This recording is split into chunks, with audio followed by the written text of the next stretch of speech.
මා පුතාලට දනිස් සමාරව තියෙනවද? ඇවිදිනකොට දනිස් දෙක ටකස් ගාල සද්දයක් එනවද?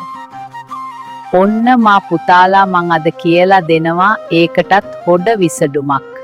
මා පුතාලා අහලා තියෙනවද?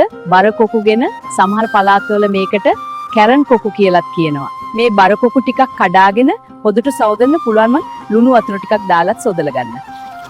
දැන් මේ ටික කුඩා කැලි වලට කඩා ගන්න, මතකතු අතින් කඩා ගන්න, පිහියෙන් කපන්න යන්න එපා. මේ කඩාගත්ත බර කොකු කැලි ඇතිලියකට දාලා සකස් කරගන්න. දැන් ඒකට රතු ලුණු, අමු මිරිස්, රම්පේ, කරපිංචා, මිරිස් 3-5 සහ ලුණු එකතු කරන්න. විශේෂයෙන් මතක ඇතුව ගොරකා කැබලි 2ක් එකතු කරන්න. දැන් මේකට පොල් කිරි ටිකක් දියට අරන් දාලා හොදට තැම්බෙන්න. මරින්න. හොදට තැම්බුණාට පස්සේ මිටි කිරි එකතු කරන්න. ඊට පස්සේ ටික වෙලාවක් මිටි කිරිත් එක්ක තැම්බෙන්න දීලා ලිපෙන් බා ගන්න.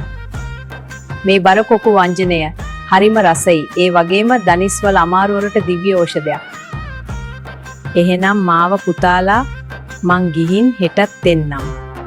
මා පුතාලා මේ වීඩියෝ එක අනිත් අයට බලන්න ෂෙයාර් කරන්න. එහෙනම් මා පුතාලට තුනුරුවන් සරණයි.